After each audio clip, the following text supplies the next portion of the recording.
Hi, this is Remembering the Past, the show where we talk about people who've died recently who've had a profound effect on our history, our society, or our culture.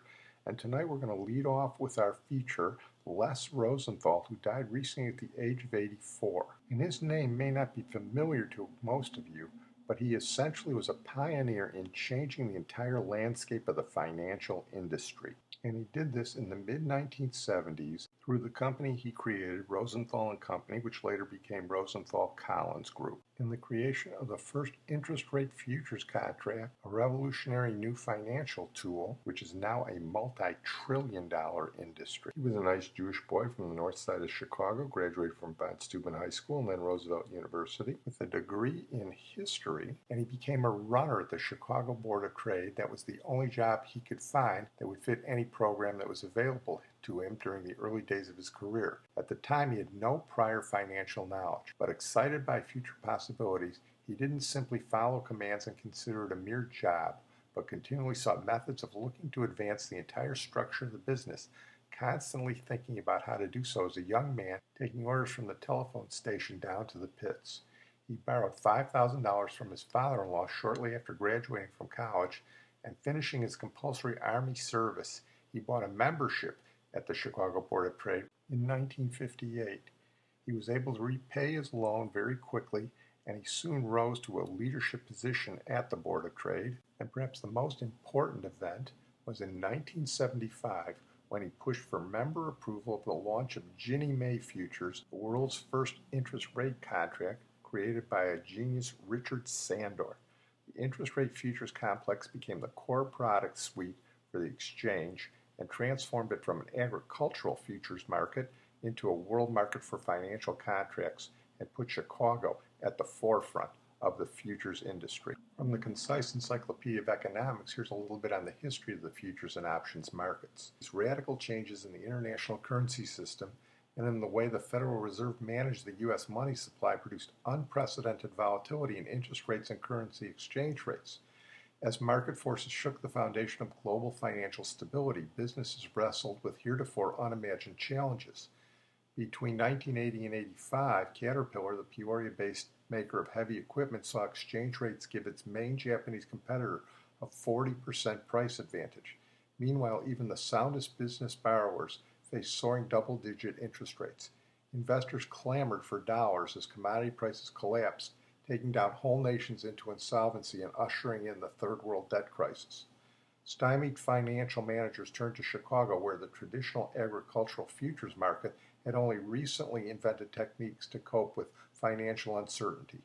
In 1972, the Chicago Mercantile Exchange established the international monetary market to trade the world's first futures contracts for currency. The world's first interest rate futures contract was introduced shortly afterward at the Chicago Board of Trade in 1975. In 1982, futures contracts on the Standard & Poor's 500 index began to trade at the Chicago Mercantile Exchange. These radically new tools help businesses manage in a volatile and unpredictable world. How? Futures are standardized contracts that commit parties to buy or sell goods of a specific quality at a specific price for delivery at a specific point in the future. Here's Les Rosenthal talking a little bit about the business and the incredible potential for international expansion. We've evolved from the different types of need that we saw in the marketplace. So at the beginning, we started off really as a local type of an arrangement whereby we were organized to help clear some of the local traders that were trading in the pits.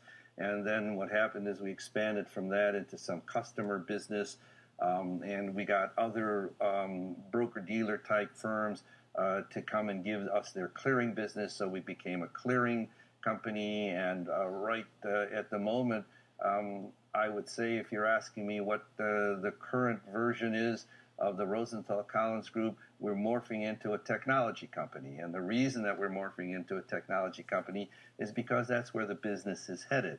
So unless you do something in this field to change with the times, you become non-existent. We're just on the brink of starting something new. We're on the cutting edge of opening up our marketplaces to a much greater customer base than we've ever had in the past. In the old days, you used to talk about a certain segment of our business being a customer-based business, and people used to identify things like, well, there's probably about 500,000 customer accounts in the whole industry.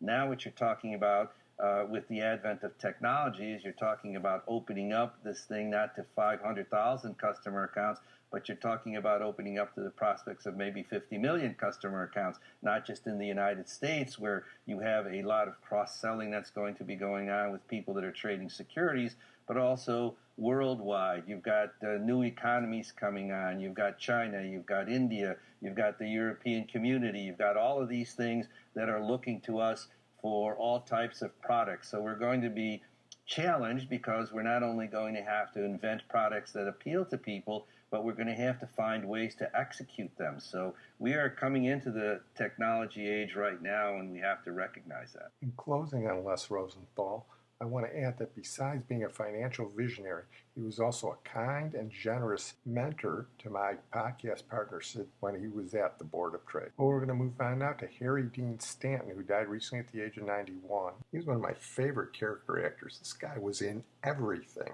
He was virtually never the star of a movie, and he almost always played an offbeat character, and he was an offbeat guy in real life. Here's ABC on the death of Harry Dean Stanton.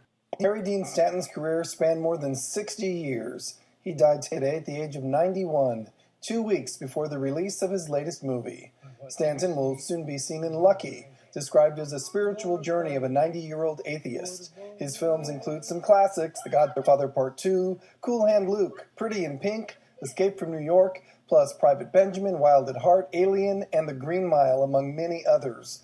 On TV, he was best known for his work on Twin Peaks and Big Love. He also served in the Navy during World War II and fought in the Battle of Okinawa.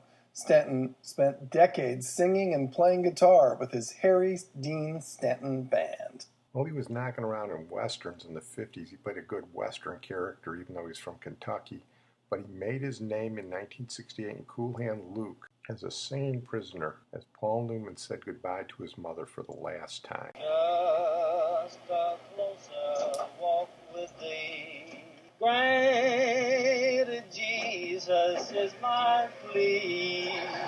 Daily walking close to thee. Let it be, dear Lord, let it be. Through the days of toil that's near, if I fall, dear Lord, who cares? Who but thee my burden shares? None but thee, dear Lord, none but thee. So when you got to play Harry Dean Stanton clips, you could go a million ways, but I'm going to go this way. In 1962, he'd been best man at Jack Nicholson's wedding to one of those babes in those Roger Corman movies that Jack Nicholson starred in early in his career. And right after Harry Dean Stanton finished Cool Hand Luke, Jack Nicholson and Sandra Knight got divorced. So Jack Nicholson and Harry Dean Stanton moved in together somewhere in the Laurel Canyon, somewhere there in LA, so you know there was some partying going on there. Of the two, Harry Dean Stanton was the bigger star at the time because of Cool Hand Luke. But Easy Rider was coming out the next year, and pretty soon Jack Nicholson was the biggest name in the business. So 4 years later, Jack Nicholson gets Harry Dean Stanton to be one of the character actors in The Missouri Breaks. That's an Arthur Penn movie, which is actually a great movie. It's not that well known, and it's notable because it's the only time that Jack Nicholson and Marlon Brando starred in a movie together. Jack Nicholson plays the leader of a gang of horse thieves. He's debating whether or not to go honest. Harry Dean Stanton plays Cal, his second in command, and they're being hunted by Marlon Brando, who's a regulator who's been hired to kill them. So here, Jack Nicholson and Harry Dean Stanton are talking about bygone days of horse thieving in the 19th century. Yeah, when we was fighting in Kansas, we had relays all over the damn place. We relayed a cousin of mine all the way from Medicine Tree to the hot springs in New Mexico. He beat the telegraph. It took the detectives 2 years to cover the same ground he covered in a week. And when they got there, he was in his grave up on the Chama. Why is he having to move his cousin around so much? He did card tricks. I get it. Say, Carol, why don't we put that relay in Braxton's backyard? Yeah. Sure beat sending 3 or 4 horses at a time out into Kansas. The law there is pretty effective now. Yeah, it's a great movie. Catch it if you can. By the way, I mentioned Marlon Brando. Well, at the time that Jack Nicholson and Harry Dean Stanton were living together, right next door to them was living Marlon Brando. Like I said, there must have been a lot of partying going on then. Harry Dean Stanton and Marlon Brando got to be great friends, even though in the movie, Marlon Brando kills Harry Dean Stanton by throwing a spiked star through his eye. Harry Dean Stanton gets the last laugh because he told Marlon Brando that Jack Nicholson had died in the fire that he set for the horse thieves, when in reality Jack Nicholson got free, so Marlon Brando stopped looking for him. And at the end of the movie, Jack Nicholson kills Marlon Brando. Now, all these movies that Harry Dean Stanton was in, I'm going to play his best role. And that's in the 1984 movie Repo Man, where he plays a guy who repossesses cars and he's teaching Emilio Estevez the tricks of the trade, with the Andrews sisters playing on the car radio in the background. He plays a character sort of like he was in real life. And by the way, Harry Dean Stanton's band was originally called Harry Dean Stanton and the Repo Man. I ever broke into a car, never hotwired a car, kid. I never broke into a trunk. I shall not cause harm to any vehicle, nor the personal contents thereof, nor through inaction let that vehicle or the personal contents thereof come to harm. That's what I call the repo code, kid. Don't forget it. Etch it in your brain. Not many people got a code to live by anymore. See, an ordinary person spends his life avoiding tense situations. Repo Man spends his life getting into tense situations.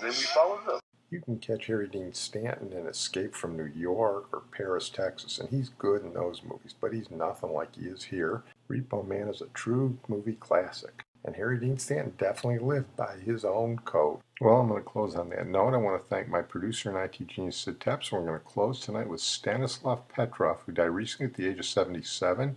He was the Soviet military officer who, in September of 1983, made a key decision that might have averted worldwide nuclear war. While on duty at a Russian nuclear early warning center, he noticed that his computers were detecting incoming missiles from the United States.